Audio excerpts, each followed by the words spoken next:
Ok.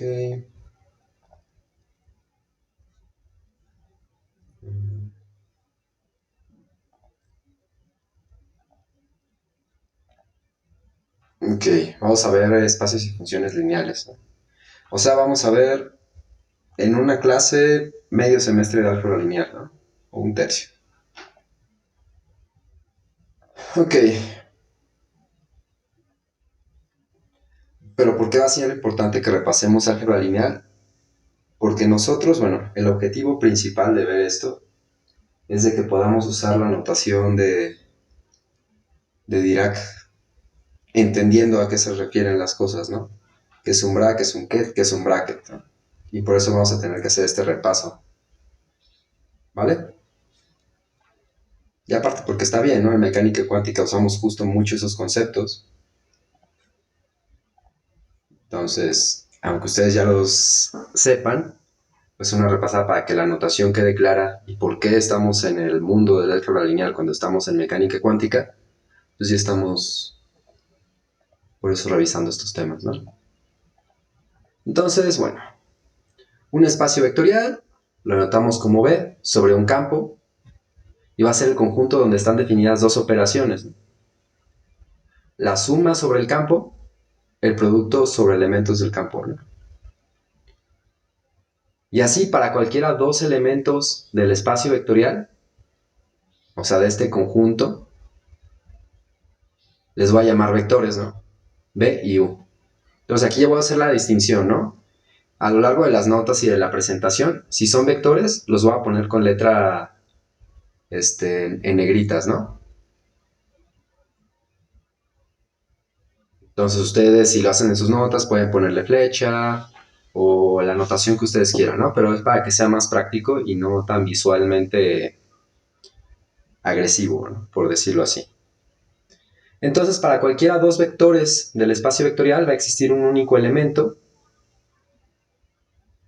que le vamos a llamar B más U, que está en el espacio vectorial. Se fijan, esta es una suma, que es la suma del espacio vectorial.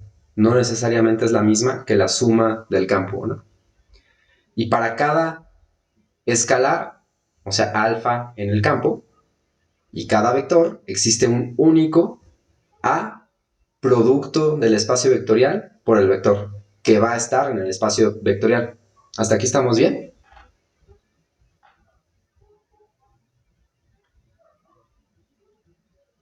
Vale, entonces, pues las propiedades que terminando un curso de álgebra lineal se deberían de saber como si fuera su canción favorita, ¿no? Entonces, la suma es conmutativa. ¿Qué quiere decir? Bueno, pues que conmutan, es real, ¿no? B más U, siendo la suma del espacio vectorial, va a ser lo mismo que U más B, la suma del espacio vectorial. ¿Vale? La suma también es asociativa. Eso quiere decir que si yo tengo este vector, que es el resultado de U suma del espacio vectorial con W, y por la izquierda le estoy sumando B a este resultado, suma del espacio vectorial, va a ser lo mismo que si primero hago B suma del espacio vectorial con U y después hago la suma del espacio vectorial con W. Entonces ya habíamos visto que B, U son vectores y en este caso, pues nada más resalto también que W es un vector, ¿no? ¿Sí?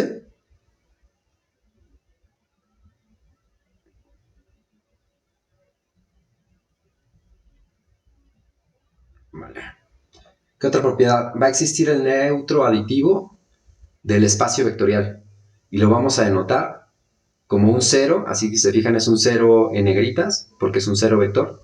Para resaltarlo aún más voy a poner cero del espacio vectorial, ¿no? ¿Por qué le pongo también del espacio vectorial? Porque puede ser el cero de un espacio vectorial y si tuviera otro espacio vectorial, digamos W, así podría distinguir cuál es el cero de cuál espacio, ¿no? Entonces, ¿qué quiere decir el neutro aditivo? Significa que si a un vector le hago la suma del espacio vectorial con este vector cero del espacio vectorial, voy a obtener el vector inicial, ¿no? Mi B pequeña, ¿no? Y también va a existir un inverso aditivo del espacio vectorial y lo voy a denotar como menos el espacio vectorial del vector, ¿no? De manera que si realizo la suma entre el vector, suma del espacio vectorial, con el inverso aditivo de ese vector, voy a obtener el neutro aditivo del espacio vectorial. ¿Sí? O sea, el vector 0 de mi espacio vectorial B. ¿Vale?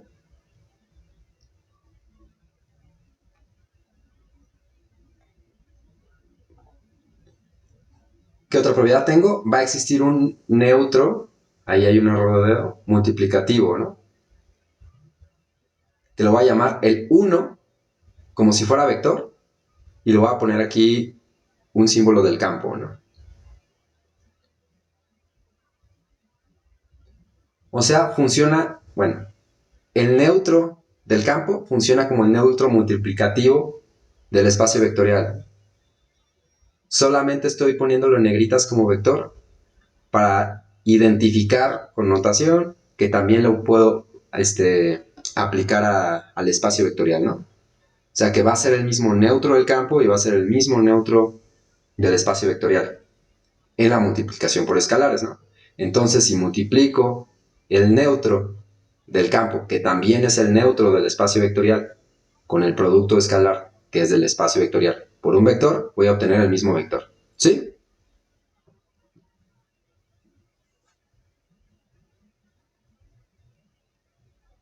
Aquí me gustaría a ustedes, seguro lo de espacio vectorial se sabe, este, si se acuerdan cuál es la definición de un grupo, ¿no? Pues de matemáticas, ¿no? De álgebra.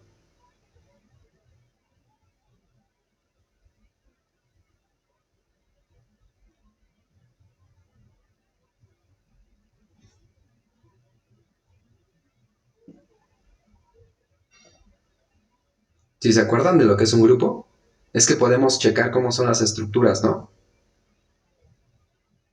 O sea, estamos creando cosas con estructura algebraica.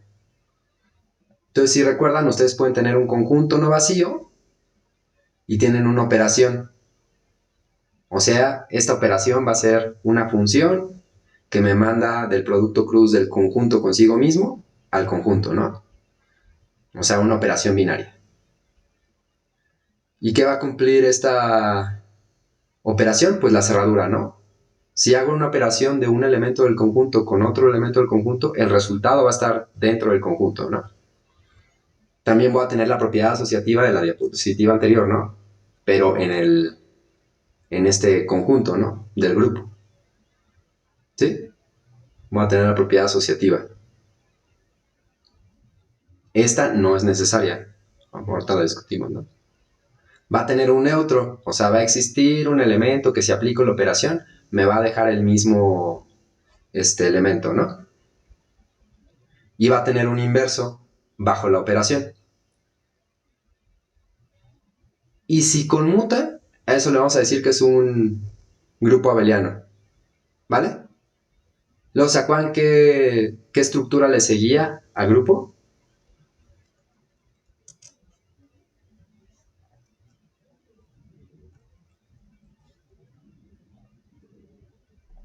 Anillo va antes de grupo, ¿verdad? Anillo antes del grupo. Honestamente no me acuerdo. Según yo ya necesitabas que fuera un grupo, ¿no? Ok. No, justo un anillo es que tienes ahora dos operaciones, ¿no? Y para que sea un anillo necesitas que sea un grupo abeliano bajo la primera operación y que sea un monoide bajo la segunda operación, ¿no? ¿Qué es un monoide? Pues de que tenga asociatividad e identidad, ¿no? No es necesario que tenga un inverso Ok. o que conmute, ¿no? Entonces, el que le sigue de grupo es campo. Pues no, eso, el anillo podrías decir que es una estructura que le sigue a grupo. Ok. Entonces ahora sí puedes decir que un campo, ¿qué es, no? Es algo que es tanto anillo como por suma multiplicación, como anillo como por multiplicación, suma, ¿no? O sea que las dos operaciones sean un grupo abeliano, ¿no? Ok. Y además tienes la tercera propiedad, ¿no? Que es la propiedad distributiva, ¿no? Bueno, eso está incluido en lo del anillo. ¿Sí? Ya, Sí. dependiendo qué campo tienes, le puedes poder pedir tricotomía o le puedes poner axioma del supremo y ya tienes a los reales, ¿no? Pero tenemos esas estructuras, ¿no? Bueno, vamos a decir, un grupo, un conjunto, le pones una operación, tienes un grupo, o sea, conjunto, grupo, anillo, campo, ¿no? Entonces, si nos damos cuenta, esto es como algo que sigue, ¿no? Un tipo de superestructura, un espacio vectorial. ¿Sí? Sí. Va. Y también estamos pidiendo al espacio vectorial que la multiplicación por el escalar del conjunto a un elemento del campo, ah, a ver, es como un tipo de distribución, ¿no? Si yo multiplico un escalar a algo que es la suma, o sea, ya sabemos que estos es un vector, ¿no? Entonces, b más u, si lo multiplico por la izquierda, o sea, por un escalar, va a ser lo mismo que si los multiplico por separado, ¿vale?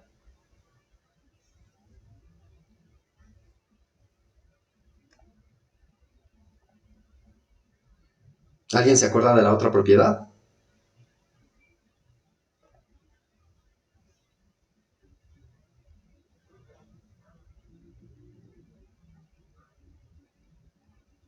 No, bueno. Entonces, si multiplicamos por un escalar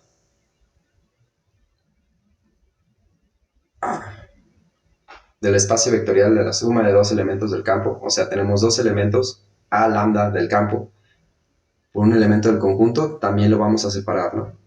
Solo que lo que van a cambiar de esta separación o esta distribución va a ser cómo estamos aplicando la operación, ¿no? O sea, yo tengo que A más la suma del campo lambda por la multiplicación del espacio vectorial con un vector va a ser lo mismo que A multiplicación del espacio vectorial con el vector B más la suma del espacio vectorial. Eso multiplica, bueno, la suma del espacio vectorial del resultado de multiplicar el escalar con el vector, ¿no? Entonces, esto lo que significa es de que distribuyo el producto con los escalares y la suma la convierto en una suma del espacio vectorial, ¿no? ¿Sí?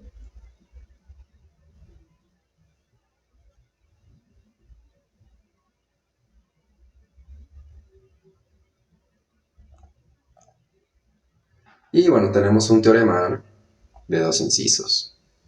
Si tengo tres vectores, tales que B más S, si se fijan ya estoy quitándome la suma, ¿no? En principio ya deberíamos saber si estoy sumando vectores, estoy usando la suma del espacio vectorial. ¿Sí están de acuerdo que ya podemos hacer ese salto? O sea, realmente utilicé esa notación para que quedaran claras las propiedades, ¿no? Pues están de acuerdo que si sumo vectores estoy usando la suma del espacio vectorial.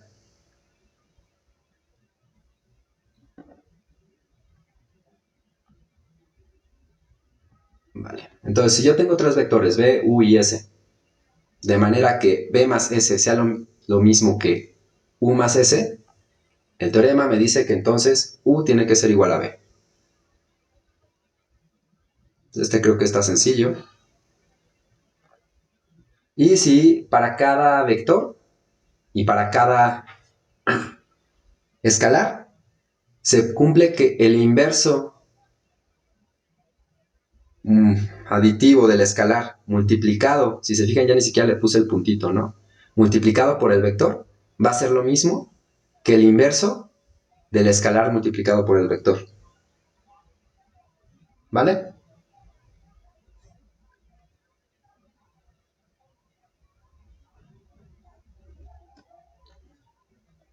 Este no recuerdo si viene en su siguiente tarea, pero creo que está bastante sencillo, ¿no? Y por eso le estaba mencionando lo de subestructuras, ¿no? Pero lo vamos a ver más adelante, ¿no? Una subestructura va a ser un subconjunto que posee la misma estructura que el conjunto al que pertenece, ¿no? Entonces, por eso vamos a poder definir lo que es un subespacio vectorial.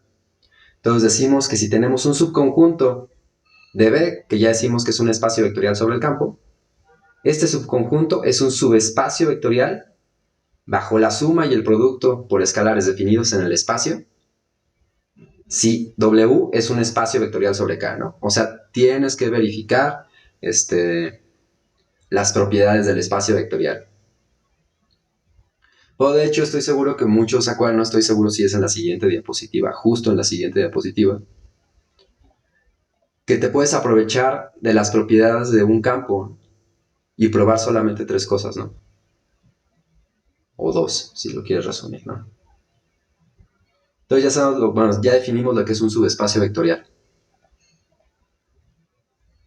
Entonces, si tenemos un espacio vectorial y un subconjunto del espacio vectorial no vacío, decimos que un vector B es una combinación lineal de elementos del subconjunto S si existe un número finito de elementos U1, U2, UN en S y escalares en el campo, tales que B es igual a el primer escalar multiplicado por el primer vector U más el segundo escalar multiplicado por el segundo vector U, etcétera, hasta el n-avo escalar multiplicado por el n-avo vector U, ¿no? Si esto sucede, decimos que B es una combinación lineal de estos elementos de S. ¿Va?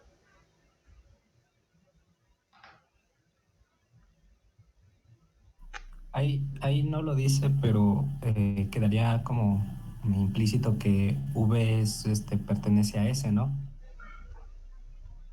No necesariamente, Ok, no. O sea, no, bueno, ok. porque justo tienes los escalares, ¿no? Sí, sí, sí. Si estos fueran uno para todos, sí podrías asegurarlo, ¿no? Ah, claro, sí, sí, sí. Ok, gracias. Bueno, entonces creo que el teorema que mencioné antes de hablar de combinación lineal, ¿sí se acuerdan qué teorema es? Entonces, si no viene aquí en las notas es porque va a venir en su tarea, ¿no? Es aprovechándose de las propiedades de un campo, ¿cómo podrían probar que si tienen la suma y el producto por escalares definidos en el espacio, dado un, un campo, por las propiedades del campo, ¿qué tendrían que probar únicamente en un espacio vectorial? O sea, para probar que es un espacio vectorial. La propiedad distributiva. Pues sí, no, bueno, hasta se lo dicen de memoria, ¿no? Abre sumas y saca escalares, ¿no? Ajá. Bueno, a lo mejor sí viene más adelante. Es que me sacó de onda que estaba, según yo, en el diálogo debería ir aquí, ¿no? Pero bueno.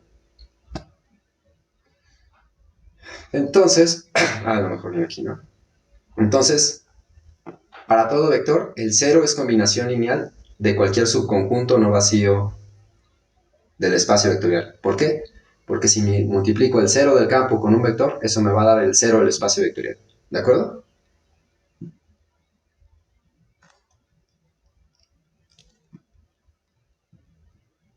Ok.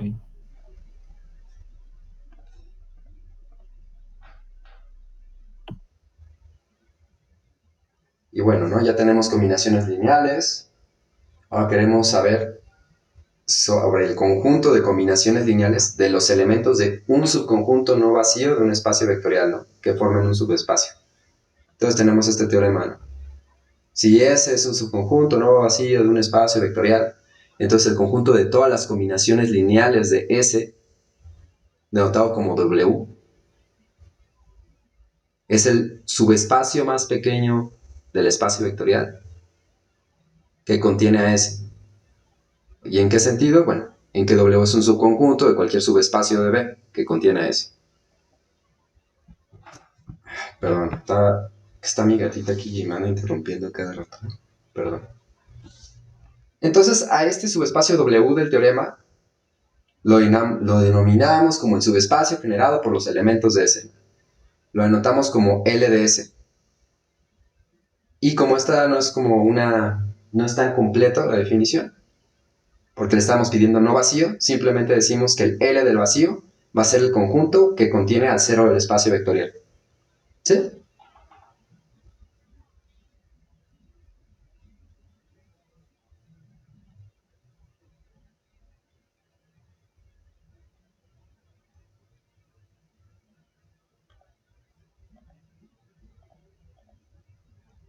Entonces, si ese es un conjunto no vacío del espacio vectorial, decimos que genera al espacio vectorial si este L de S es igual al espacio vectorial. ¿Sí? O sea, todos los elementos de S generan al espacio vectorial, ¿no? ¿Sí?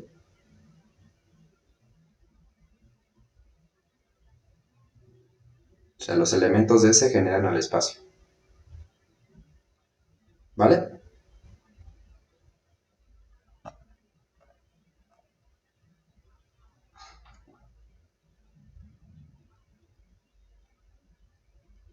¿Y se imaginan que sigue en esta línea?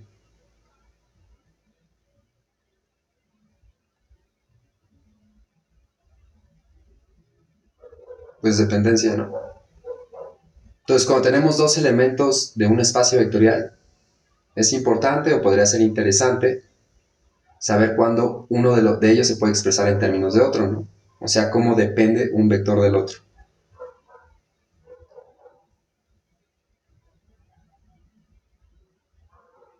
Ok, respondiendo a la duda de César, ¿no? Sí, aquí estamos hablando a lo mejor no con las palabras que estás acostumbrado del generado, ¿no? O sea, el generado de este conjunto S es el espacio vectorial B, ¿no? No, pues ahora vamos a hablar de dependencia, ¿no? De entre vectores. ¿Sí puedo continuar?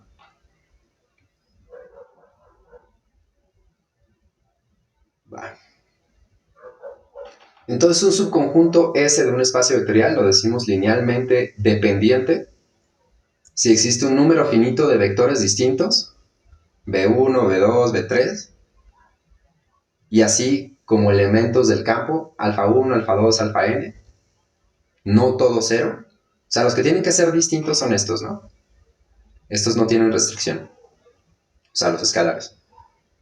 Tales que alfa 1 por B1 más alfa 2 por B2 más alfa n por Bn sea igual al vector 0.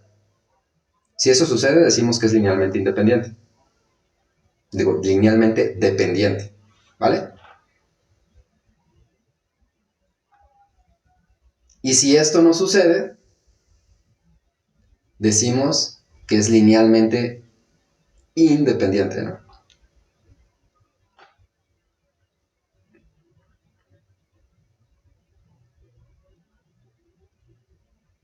¿Vale? Sí.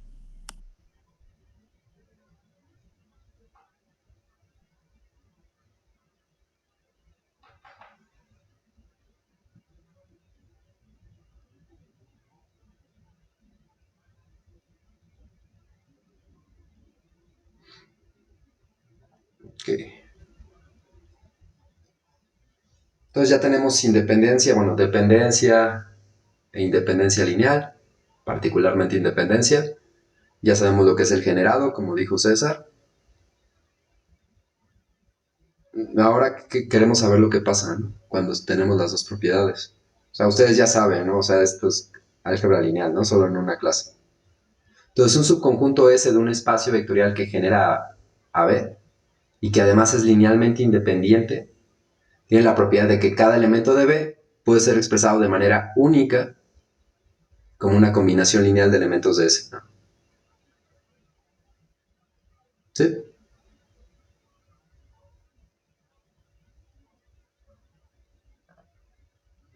Ahora, una base beta para un espacio vectorial es un subconjunto linealmente independiente de B que genera a B. ¿Sí? Entonces, si beta es una base del espacio vectorial, diremos que los elementos de beta forman una base, ¿no?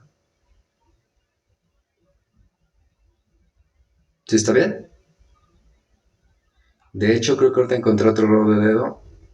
Aquí, ¿no? Este que está aquí debería ser el S, ¿no? Más que seguramente cuando escribí esto, me fui con lo del espacio vectorial, ¿no? Porque estos son los elementos de algo que es linealmente dependiente, ¿no? Pero bueno, ya tenemos que una base es algo que sea linealmente independiente y que genere, ¿no? ¿Sí? Ok, entonces vamos a decir que tenemos un espacio vectorial y beta, una base.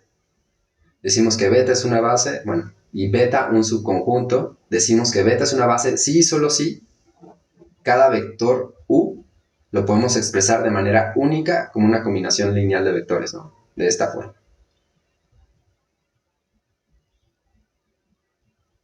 Y eso sí, para escalares únicos, ¿no? Por eso es de manera única.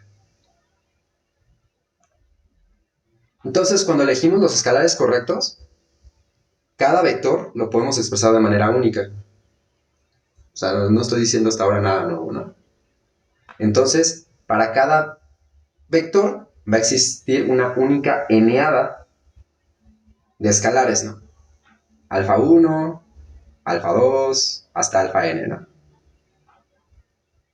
Y de manera recíproca, ¿no? Para cada eneada de escalares va a determinar un elemento del espacio vectorial único bajo la base, ¿no? O sea, si sabemos bien cuál es nuestra base, ya podemos escribir esta eneada. Si la base no es clara, pues sí, podemos tener una eneada, pero no sabemos cuál es la correspondencia que hay, ¿no? Y justo aquí es donde aparece la similitud entre un espacio vectorial y un campo Kn, ¿no? ¿Sí? O sea, el producto cruz del campo consigo mismo n veces.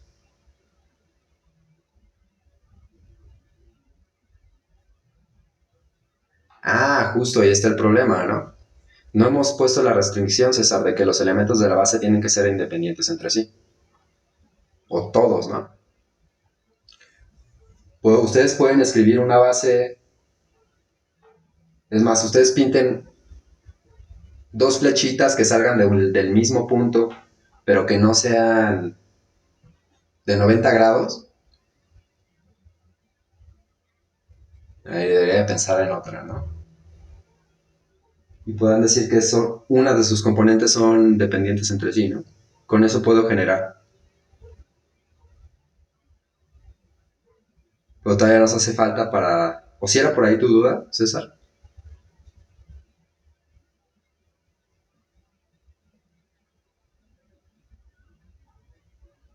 Es que siento que se puede, creo que te está interpretando de una manera en específico y no sé, o sea, tu pregunta podría contestarse de otra manera, ¿no? Sí, sí son independientes, ¿no? Pero eso no Ajá, significa que sean ortogonales, ¿no? ok. Que creo Sí, que era como pueden, para por donde iba tu pregunta ya lo que estaba respondiendo. ajá, sí, no necesariamente, bueno, ajá, como dices, no tienen que ser como ortogonales, pueden estar como que si en cierto, bueno, viéndolo como flechitas, pueden estar en cierto ángulo y aún hacer ser independientes, ¿no? Sí, Bueno, formar una base. sí, mientras no sean colineales, vamos a decirlo así, Ajá, ya puedes decir que son independientes, ¿no? ah, ok, vale, Y así todos son independientes. ok, gracias. Vale.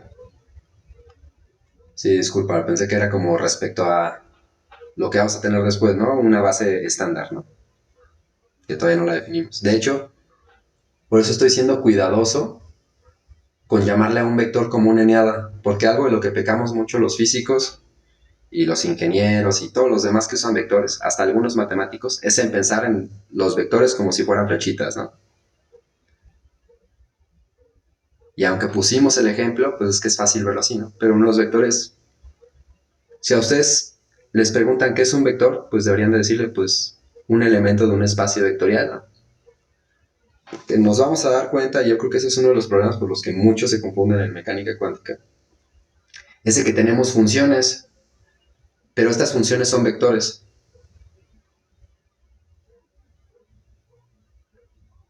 Pero ¿cómo pinto una Sí, pues, función con flechitas, no? Entonces ahí ya tengo algo que es un vector, no lo puedo pintar con flechitas, entonces me explota la cabeza. Es como que es un vector, ¿no? ¿Por qué? Porque cumple los estándares de un espacio vectorial.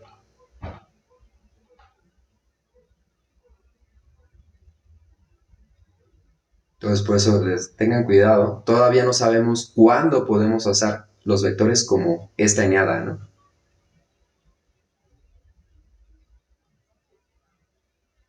De hecho, eso va a ser hasta la siguiente semana, ¿no? Cuando ya veamos tensorial, ¿no? O podemos decir que nuestra interpretación de flechitas y de matrices y todo eso puede estar completa, ¿no? Desde un marco matemático. Ok. Así, transformaciones lineales, ¿no? Tenemos dos espacios vectoriales, B y W, una función que va de B a W, la denominamos transformación lineal. Si para cada vector de B y cada escalar en el campo, ok, bueno, estos dos espacios son sobre el mismo campo, ¿no? Tengo que la función cuyos argumentos es B más U tiene que ser igual a la función evaluada en B más la función evaluada en U. Que la función cuyo argumento es alfa B va a ser lo mismo que alfa multiplicado por la función evaluada en B. Entonces, las transformaciones lineales tienen estas propiedades, ¿no? El cero de mi espacio vectorial B, la función me lo va a mandar al cero del espacio vectorial W.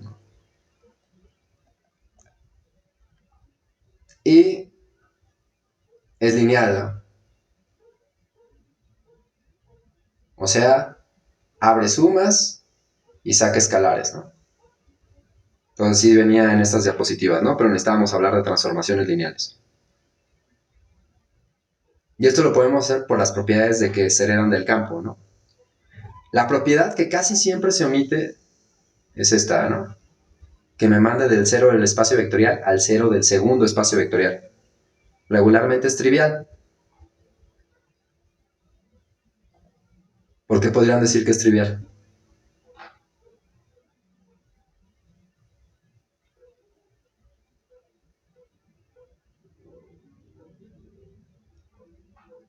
Me regreso.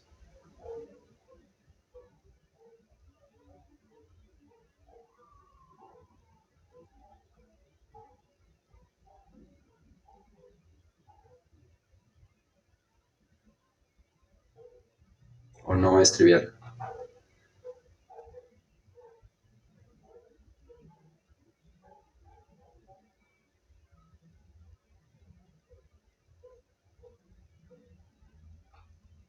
O sea, porque esta función sabemos que me manda a este espacio vectorial, ¿no? Sin importar qué pase. Pero como saque escalares, un escalar, un cero, por cualquier cosa del espacio va a ser el cero de este espacio vectorial, ¿no? Entonces me bastaría probar esta, ¿no? Que abre sumas y saque escalares. Siempre y cuando me conste que esta función me manda a otro espacio vectorial. Si no me consta que manda al otro espacio vectorial, sí tengo que probar que el cero me lo manda al cero, ¿no? ¿Sí?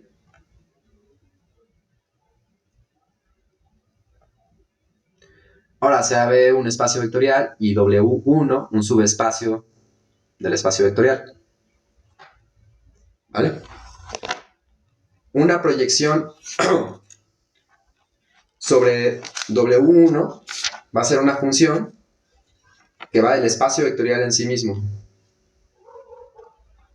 ¿Y cómo va a ser esto, no? Si existe un subespacio W2, tal que el espacio vectorial va a ser igual a la suma directa. ¿Se acuerdan qué significa la suma directa?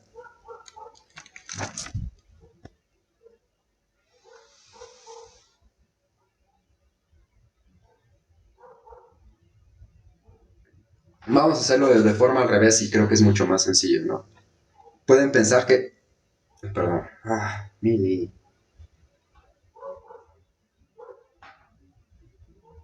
pueden pensar que esto, o sea, para que sea de manera sencilla, que tienen como un producto cruz, ¿no? W1, W2. Y lo manda de W1 a W al producto cruz con W2, ¿no? ¿A qué me refiero con esto que estamos imaginando, no? Que sin importar qué entrada tengo del W1, no me va a afectar la entrada del W2. Si puedo hacer ese tipo de separación, puedo decir que este espacio vectorial es la suma directa de espacios. ¿Sí?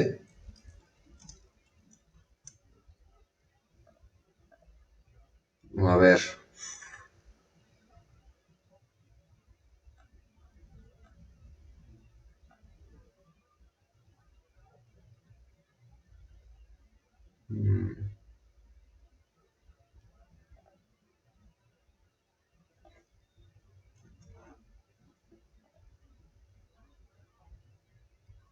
Oye, pues creo que es que con ese ejemplo que estoy diciendo, pues que la intersección entre estos espacios es solamente incluye al cero, ¿no? Pero creo que eso lo estoy poniendo como siguiente propiedad.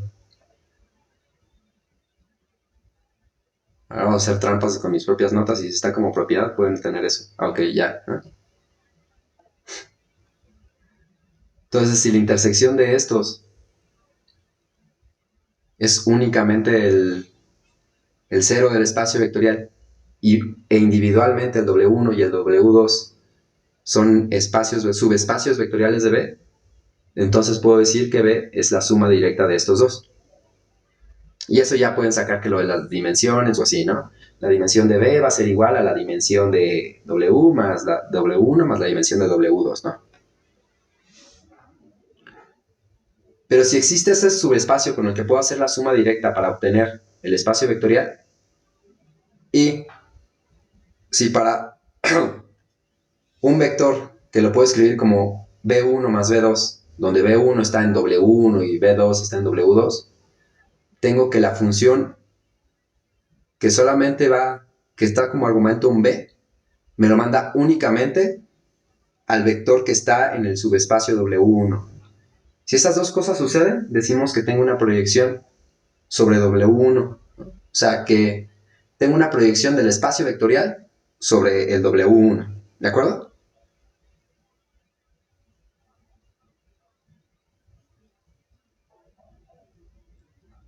Entonces ahí está, tienen como en retrospectiva, podrían tener un ejemplo súper claro, ¿no? Si ustedes tienen pues literalmente, ¿no? Una flechita en R2 y le sacan el coseno a esa flechita, lo están proyectando sobre el eje X, ¿no? Y tienen un espacio vectorial que es isomorfo a R2 y lo proyectan sobre algo que es isomorfo a R1, ¿no? ¿Sí?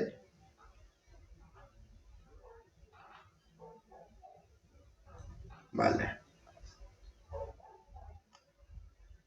Ahora definiciones súper clásicas, ¿no? Tenemos dos espacios vectoriales, B y W, una función que me manda de B a W, que es lineal.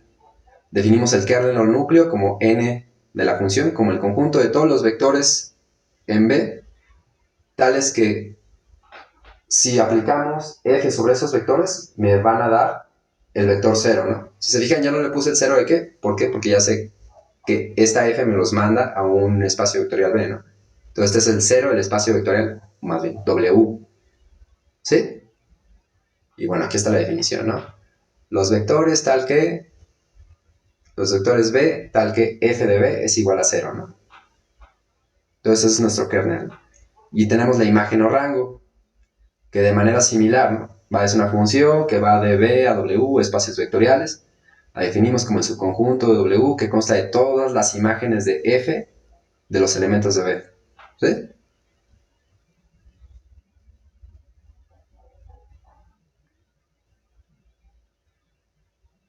Ok, y entonces ya tenemos, bueno, el kernel y el rango. Así, espacios duales, los que a muchos les molesta. Bueno, no sé por qué les molesta o como que le tienen miedo. Vamos a considerar un espacio vectorial B sobre un campo. y vamos a denotar al conjunto de todas las transformaciones lineales que toman elementos del espacio vectorial y los mandan al campo, o sea, transformaciones de ese estilo, phi, que me mandan de B al campo, como esta L curva del par espacio vectorial campo, ¿no? Igual pueden encontrarse otras notaciones que solamente toman el espacio vectorial o solo toman el campo. ¿Sí? Entonces estamos haciendo esta denotación, ¿no? El conjunto de todas las transformaciones lineales del espacio vectorial al campo como L garigoleada, ¿no? Eso es para escribir menos, ¿no? Ahora, si tenemos un elemento de este L de BK, entonces, como son transformaciones lineales, este va a ser un vector, ¿no? El argumento de este elemento del LBK va a ser un vector. Y además tenemos este siguiente teorema, ¿no? Que este no se los voy a pedir que demuestren. El conjunto de todas las transformaciones lineales es un espacio vectorial. O sea, la prueba no está tan difícil, pero quizá la idea se les escapa. ¿Sí? ¿Hasta aquí vamos bien?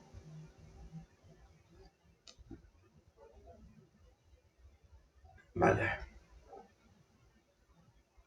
Entonces, como los elementos de un espacio vectorial son vectores y los elementos del conjunto de todas las transformaciones lineales del espacio vectorial al campo son, bueno, es un espacio vectorial, entonces estas transformaciones también son vectores, ¿sí?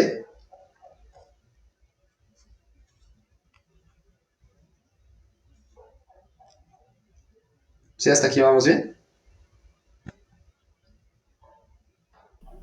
O sea, que la propia función es en sí mismo un vector, entonces.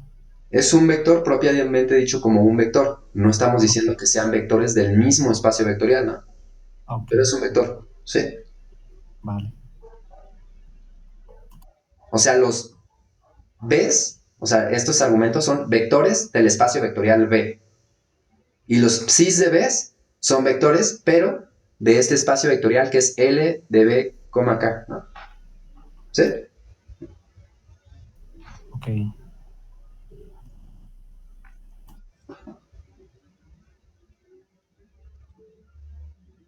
Sí, justo, agarra un vector del espacio vectorial y lo convierte en un vector del, del espacio vectorial L, ¿no? Entonces, a estas funciones les vamos a llamar covectores. Ahora sí, para hacer esta distinción, ¿no? Sí es un vector, pero de este conjunto de todas las transformaciones lineales del espacio vectorial B al campo, ¿no? También les pueden encontrar como formas lineales o unoformas, ¿no? Esto ya va a depender en qué área está, ¿no?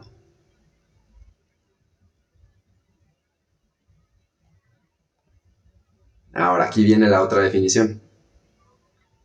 Al espacio dual lo vamos a definir como el espacio vectorial de todas las funciones o transformaciones lineales que van de B al campo. O sea, este L de B campo que ya habíamos mencionado, lo estamos llamando como espacio dual, ¿no? Es mucho más sencillo y aparte lo podríamos escribir solamente como un asterisco o una estrella. B asterisco o B estrella. ¿Sí?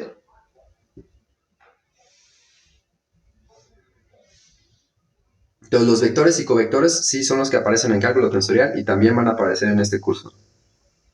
Y por eso vamos a hablar un poco de cálculo tensorial.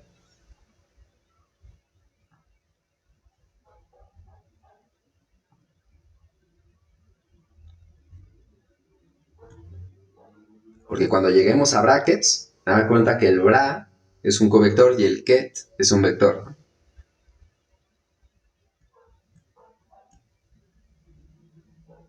Entonces, ¿vamos bien hasta aquí?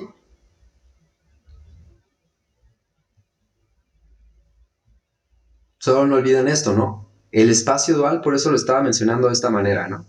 El espacio dual es simplemente el conjunto de todas las transformaciones lineales que me mandan del espacio vectorial al campo.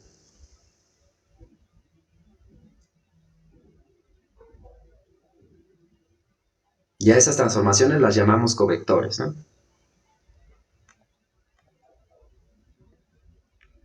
Ya casi se me acaba el tiempo, no creo acabar la clase, pero bueno. Entonces podemos hacer la diferencia entre los elementos de un espacio vectorial y los de su dual, ¿no? A estos, yo ya no me voy a meter aquí, pero si llevaron cálculo tensorial con Marco, que dio un curso excelente, pues te podrán ver de dónde sale, ¿no? A los vectores los vamos a llamar vectores contravariantes. Y a los covectores, ahí disculpen si usé la misma letra, los vamos a llamar como covectores covariantes. La pequeña explicación de por qué a los vectores son contra, nosotros todavía no lo vamos a explicar, pero es porque tienes un cambio de base que parece contrario a lo usual, ¿no? Para tener a los vectores es como si, de hecho voy a usar el mismo ejemplo que usó Marco, ¿no? Como si yo quisiera ir a mi casa y ya estoy en mi casa, ¿no? Pues no me doy cuenta, pero para estar seguro que quiero ir a mi casa, entonces tengo que ir a la universidad y luego tengo que regresar a mi casa y así estoy seguro que que ya estoy en mi casa, ¿no? O eso es contra, ¿no? Y los covariantes, pues es como si fuera directo, ¿no? Quiero ir a la universidad, estoy en mi casa, voy a la universidad. Es como la única explicación de por qué tienen esos nombres, ¿no? Pero si quieren la memotecnia, a los covectores son únicamente covariantes, ¿no? Entonces los vectores son los que tienen la palabra larga, ¿no? Contravariantes. Les digo, tiene que ver cómo funcionan las bases, ¿no? En cada uno de esos. Ahora sí, en notación de índices, los vectores los vamos a escribir con un índice hacia arriba, o sea, un superíndice. Y a los covectores los vamos a poner, depende solamente de la notación de este curso, ¿no? Los vamos a poner con un subíndice, ¿no? A la derecha, ¿no? Entonces, si ven, por eso utilicé la misma letra, ¿ok? Si ven B con una I como superíndice, ya deberían identificar que me estoy hablando de un vector. Y si ven una B con una I como subíndice, ya deberían de saber que hablo de un covector. O sea, este es un elemento del espacio dual, este es un elemento del espacio vectorial. ¿Sí?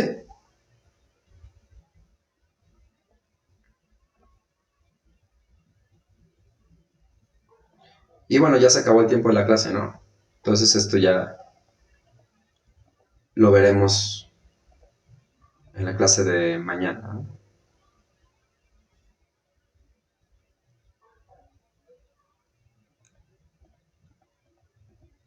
Nada, se los pongo para cuando vean el video y ya.